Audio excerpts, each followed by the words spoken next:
Hello and welcome to the Entrepreneurial Journey. Today I'm delighted to have Bin Sparks with me. Hello, Bin. How are you? I'm very well. Thanks very much for having me on. Absolute pleasure. Absolute pleasure. Just before we came on, I was admiring your interior decor because it is lovely. Oh, Yeah. And if the listeners out there haven't looked at the video, just even if you take a glance at the decor, please do that. So Ben, without further ado, you are a specialist legal recruiter. Yes, that's right. Yeah. Okay. And when I was doing my research into you, I noticed that you used to work for Hayes in Leeds. Yeah. So I actually started my recruitment career with them. I was trying to move to Brighton, really bizarrely, to be with an ex-partner, and I got through the first stage of interviews for accountancy, and then they said there was no more interviews, and is there anywhere else positions? Is there anywhere else in the country I'd consider living? And I went to university in Leeds years before, so that's what brought me back. Right. Okay. That's where I started my career in recruitment. Oh, okay. How did you find it? Well, at the time, the office was tiny. There were literally about 12 people in the office. Oh I cannot imagine that. Yeah. So this was 1994. Right. And I just graduated from York University, and I saw an advert in the Yorkshire Evening Post and it said recruitment consultant, and I didn't know what one was. Yeah. I just liked the idea of being a consultant. You applied? So I applied and I got the job. And then our room had no windows. It would be illegal now. So there were no windows. There were literally 10 of us sat in a horseshoe shape. Yeah. You know what recruitment's like? We're just on the phone the whole time. Yeah. No headsets. I still have repetitive strain injury in my elbow for years of leaning on the desk and on the phone like this. Just, you know what it's like. 25 canvas calls a week, 2 client visits a week, 60 per job. I mean, actually, it was when I was there, it was 10 calls for 10. Right. Fax machine was quite well used. Did you not? You know, beginning you were faxing the CVs and available candidates. It was more than 2 visits a week. It was at least 3 or 4, and it was hard. It was cutthroat, actually, very, very tough. The training was good, but I think I learned a lot, but I was glad to leave. I only lasted 4 years as well. It's enough, isn't it? So I did 3 years, and it was good. It was good training, and I learned a lot. But I was glad to get out of there. Cool. So what was the catalyst that made you go out on your own? So I had children. I had 2 kids quickly in a row, and I just found that the corporate recruitment environment was not for me. And I tried and I love recruitment, and I love my job, and I love my clients and everything I did, but the culture had changed so much, and I sort of didn't fit in, and I was rebelling against it probably a little bit. And the people, I'll be honest, were my kind of people. It was very young, very male. So it was. I just knew. I mean, I hadn't planned actually to set up by myself, but it was actually circumstances that led to that. And actually, when I look back now, it was the best thing I ever did. And I wish, and my husband constantly says to me, I wish you left 10 years earlier. and I don't believe in regrets, because like I say, it wasn't a planned thing that I was going to do this, but I stayed, because I did really love my job at the time. But I'm so glad I did it. Yeah, no, good for you. And how old are your kids now? Do you mind me asking? I've got a stepson who's 13. I've got a daughter that's 9 and a son that's 7. So it is a busy house with 3 kids in. And I find, although I am working really long hours, I must admit, fitting around them, it's just suited us so much better. It's just worked. My husband's got a really demanding job. It's just worked with everything, and it feels better. And just to think, I only live 5 miles out of Leeds, but Right. the commuter way here is just awful. The roads are terrible. So I was 2 hours a day commuting. Just like, when I think back to like 2 hours a day, and I was that mum that used to drop them off at 7:30 breakfast club. I was always the last one to pick them up at 6 p.m. There was always bus, train, something had happened. It was just crammed in, full tension. And I just look back now and think, how did I do it? No, the stress levels are Yes. unbelievable, aren't they? When Yeah. you're trying to get to the nursery or Yeah. school club, the Yeah. stress levels are through the roof. Through the roof. And we have no family near us. My husband couldn't help me, so it was all on me. And that was hard. That was hard. It is hard. Now, you say your hours are long now, but I'm guessing you can do a lot from your phone. Yeah, so I start, they don't go to breakfast club anymore, so I take them to school every day, which I love. They do after school club twice a week, just so I can have a longer day. But they do, and I'm sure you can relate, a huge amount of clubs. Yeah. Yeah. Whichever club they're at, I am on my phone working. Yeah. So they do martial arts twice a week, and I'm just there, just like with my laptop, with my phone, just working away, swimming, cricket, tennis, it just goes on. So yeah, it is good, and it's just flexible. I can just work from anywhere. So I have had a lot of holidays this year, and I've just taken my laptop and worked wherever we are. Right. No, it is. It's really good. Yeah. Many a thing I've organized, set up, whilst, like you say, watching swimming, gymnastics. Yeah. I wrote a book while my youngest was in soft play. Oh my gosh. Every now and then she would come out, Mom, can I have a drink? Yeah. I'm on chapter 2. Yeah. You have something to eat? Yeah, I'll get you that. Right, go back in. I know, but it's just amazing when I think now how the office is. It's just anywhere I am with my laptop and my phone. That is my office, and I do so much work in the car. That's like my second office. So it's constantly notepads, pens. I'm constantly speaking to clients, candidates, and everybody is in similar situations. So there's never been a scenario. The only problem I did have is I went to Thailand at Easter. And I don't normally tell my clients I'm away. And obviously I had to because of the time difference. Right. I had 3 deals going through, and I tried to push them all through before while I was away. So that did take some, getting up, trying to call, trying to speak to people, trying to sort everything out. But yeah, it all worked out in the end. Yeah. It does, and I can imagine those deals were well worth the early start. They were. I do keep thinking I need a VA, and I've met with a few virtually to try and sort it out. But I don't know if the time's right now, and it's hard because I don't know how to get them to do what's in my head. I don't know. Particularly with recruitment. Yeah. Because the client-candidate relationship is so close, isn't it? Yeah. And often there's people come back to you time and time again. Yeah.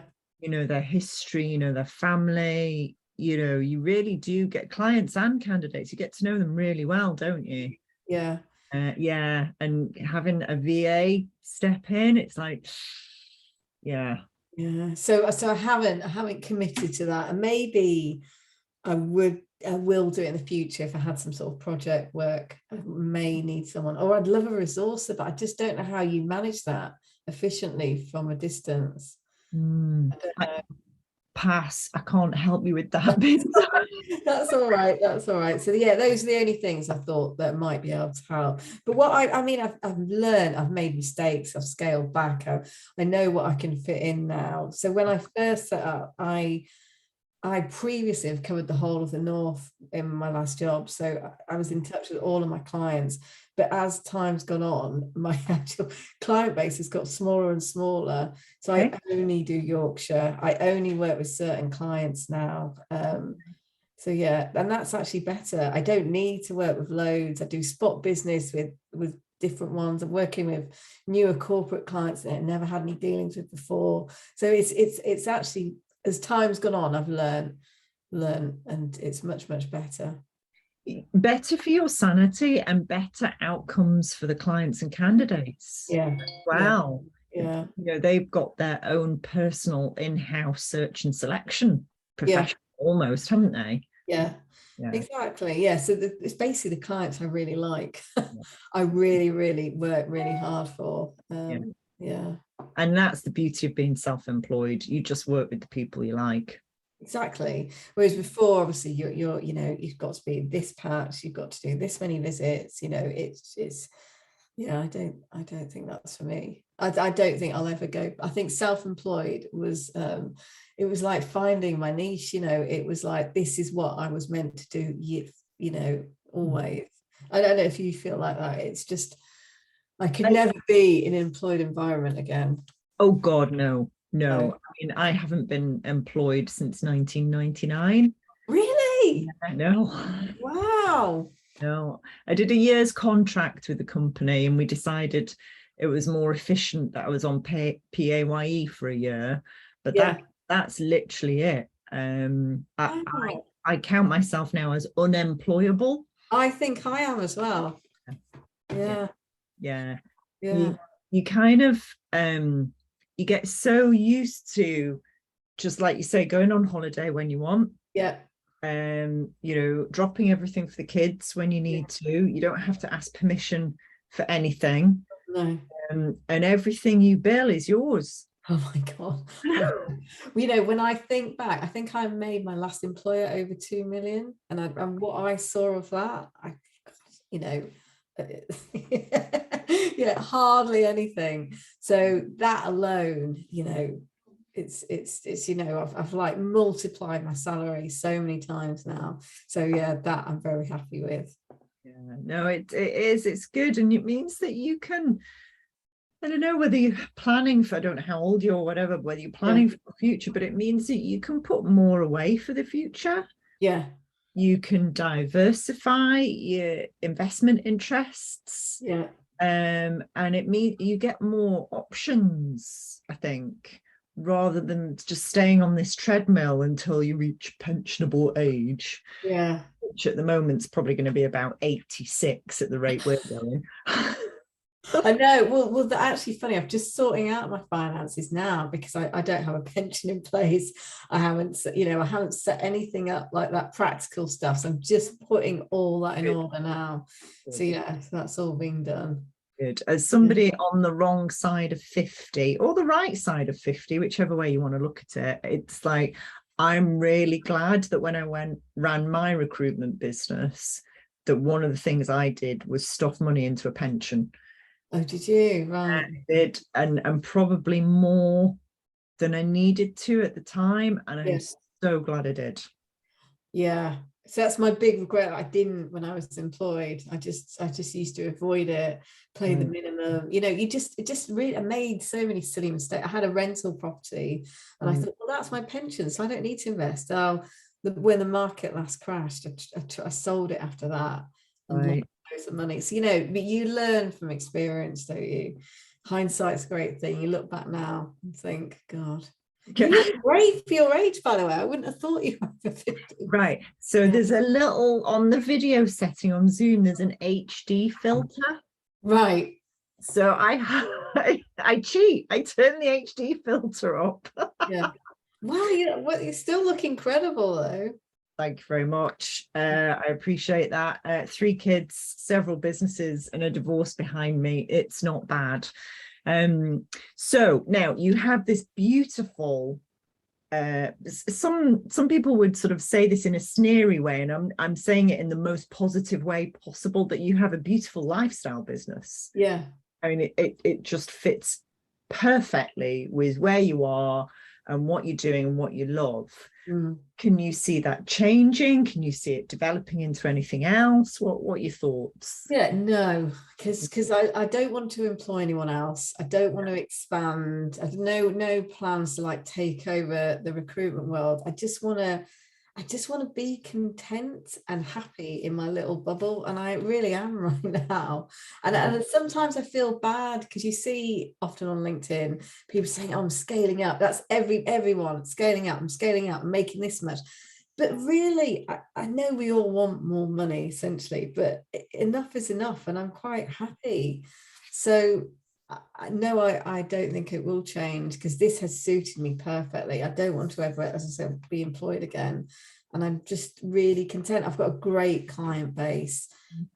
Like I said, I've developed loads of new clients, and I've got all the clients that have used me so many years, and a really good following because of LinkedIn. That's been incredible for me. So no, I don't think it will change at all. No, quite right. And how have you developed that LinkedIn? Because that's how I found you. Yeah. Like, who is this woman? I really like what she Yeah. does. So LinkedIn. So I set up the January before the pandemic hit, and then the pandemic hit, and I did cry for 2 weeks, and I was just like, oh my God, like I've set up a business, it's just collapsed. And I did contact somebody on LinkedIn, like a LinkedIn coach, and said, look, I'm just distraught, and cried the whole way through the meeting. And he said, you need to, gave me, I think I had 3 sessions with him, and he was like, you need to be visible on LinkedIn. This is, and I learned so much from him in that short period of time. And that was it. That was like my whole LinkedIn journey. And it actually did work. It is very time consuming, I must admit, but I do love it. And I've met some great connections. I've pulled in so much business from it. And it's been amazing. But I didn't actually realize, even though I had LinkedIn before, I didn't realize the power of social media. I didn't understand about marketing or self-branding or any of that. So it's all been quite a journey for me, really. But I really enjoy it. Do you? Yeah. Like you, our business fell off a cliff. We'd incorporated in October 2019, and me and my brother run it, and we had, tons of work, like you, great lifestyle business, most of the profit is yours. And then everyone went, right, we're not doing any of that. We've got no money coming in. And so we took to LinkedIn. We started doing videos and posting those, and then we got some training, like you, because I thought, we need to do this properly. It slowly dawned on me the power of it. Incredible. It's just unbelievable. It just is, all the inbound, obviously I am constantly contacting candidates, but I've had so many contact me, because what I write about is relatable. It's not just about recruitment or just about legal things, which everyone will find boring after a while. It's, about being a working mum, or dealing with, funny issues with candidates, with clients, conversations I have with my friends, normal things that people can relate to. And it is, and that's, I think, one of the pluses of the pandemic is that it's made LinkedIn human. Yes. Because before it wasn't, was it at all? Still, I mean, I had it for years, but I was one of those awful recruiters who used to post, like this job, just no depth. But working in agency recruitment, you weren't really shown how to use it, and it was like a massive pod. It would be like, oh, we've just put a post on the white paper, can everyone like this post? And that was all you do, and that was it. They don't get it at all. But actually, that's to my benefit, because there's been there's always, whenever, well, it's happened quite a few times, but there's a post about somebody looking in Yorkshire, I'll get tagged in at least for several times, because then everyone will recognize that I'm a legal recruiter in Yorkshire. So that's incredible. And then I think none of my competitors are being tagged in. So no. But don't you think the bigger corporates, not just in recruitment, they're scared of having their staff on it in case they get poached? And actually, very few of my clients ever like or comment on it, but I know they're reading it. So they again, even clients, candidates, they won't like or comment for those reasons. But I when I left, I didn't even have my logins, like my company had them. Oh, really? Yeah, and I didn't until things were finalized when I left, and then I took them back. But I had nothing to hide, though. I didn't really use LinkedIn properly. I had no idea about it, really. Gosh, how funny! It would save them a fortune. They wouldn't need to post on job boards. They had all their teams just operating on LinkedIn. Job boards don't work, though. Absolute waste of money. Really? I don't think so. They're so expensive now. I mean, I actually tried the LinkedIn job board when I first started and got nothing from it. But I know other recruiters that are signed up to, I don't Read, Indeed, and all those sorts. And they've all hiked the prices. Yeah, I think it's a waste of time. Don't you think, though, the best candidates are the ones that aren't really looking right now and kind of want to have a chat? Always, yeah. But you've got, your approach has got to be right. If you're pestering them to death, sending them, cut and paste messages. My big pet hate of mine is sending, that some of my competitors will send them like long lists, long as the M62. All these places are looking for, they're just spamming to hit their KPI. And I have to have so many conversations with candidates going, don't let other agencies spam your CV out. Don't do it, because it causes, as so many problems. There's 12 months of introduction. You don't know what's happened to your CV. It's an ongoing battle, I think. Oh, it's still going on then. We had a motto in our agency, we don't play God. We, if we're going to forward a CV, we ask permission first. Always, yeah.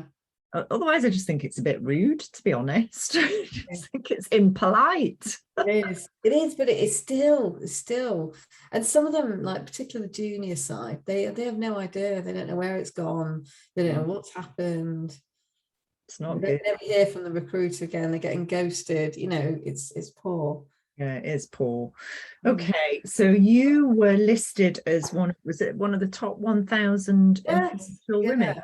How did that happen then? Not that you aren't an influential woman, but how did you get? I didn't. I don't know.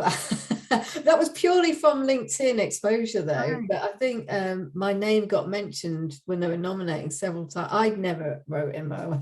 Right. Other people did. And then I just got included in the directory, which I was just thrilled about. I mean, that's just amazing for like a tiny independent like me. It's just amazing. Yeah. But don't you think, though, and again, this is the wonderful thing about social media, is that one person bands can become really influential. Yeah. And actually, you would argue perhaps more influential now than the corporate world. Yeah. Because whilst we may follow the big four accounting firms or the magic circle firms, we're not really reading anything that they put out. We're just following them because we think it's the right thing to do. What we're really interested in, as you say, is that human to human connection. Yeah. And going, oh, there's a real live person. Yeah. Doing proper things. Yeah. And not hiding behind a corporate facade. So I actually think individuals possibly now have more influence than ever before. Yeah, because of personal branding, because that's what people want. Nobody wants a sort of grey corporate, boring, I mean, there's always going to be that person that says, oh, well, Apple, give the Apple example. Yeah. Everyone Googles for Apple. There are certain brands that are brilliant and have done their marketing really well. But if you look on LinkedIn and like the LinkedIn influencers on there, they're all one-man bands. They're all, they're all by themselves. So yeah, I think there's a huge power in it. But I don't post about everything, actually. There are some personal things I just don't talk about, but there are other things that I will post a lot about. Yeah, and quite right. Yeah, you don't want to air your dirty laundry in public. No. Yeah, there's a limit, definitely. Yeah. Politics, COVID, there's certain subjects that I just avoided because you'll just get people arguing with you. Yeah, it's true. I have to confess, I'm not very good at avoiding those. Sometimes I find myself typing an answer and then going, I just need to delete that now. Yeah. So I do, particularly if it's if it's anything about women or anything, then I'll start to get slightly irate. I remember I did a post about Sarah Everard when she died, and oh my God, I got really trolled. There was some really awful, and I just think, what? There's so many weird people in this world. Like, you know, you just can't believe that they'd even think or say these things, but thankfully they're in the minority rather than majority. Yeah, they are in the minority. Sadly, a lot of them are quite loud and a bit shouty. Yeah. But yeah, they are in the minority. So what do you do without breaking any confidences to chill? What do you do outside of work? Love yoga. I'm obsessed with yoga. So I go twice a week. And that you know, I do schedule it into my day, and at the time I'm always like, oh, I'm taking time out of my day, I could be working, but I can't live without it. Like, it just mentally totally chills me out. I do go to the gym a lot, but yoga in particular I love. And then I try to walk at least, you know, get my 10,000 steps in. That was a lockdown thing, because walking's not my thing, but I've just got some Beats headphones. And again, I'm just in my own little world and just away from the family, the work, just a bit of music or a podcast. And it's just nice to have that time to yourself. Yeah, it is lovely. It is. And I read on your bio you do hot yoga. Do a lot of hot yoga. Yeah. How do you do that? Oh, I love it because it's really therapeutic.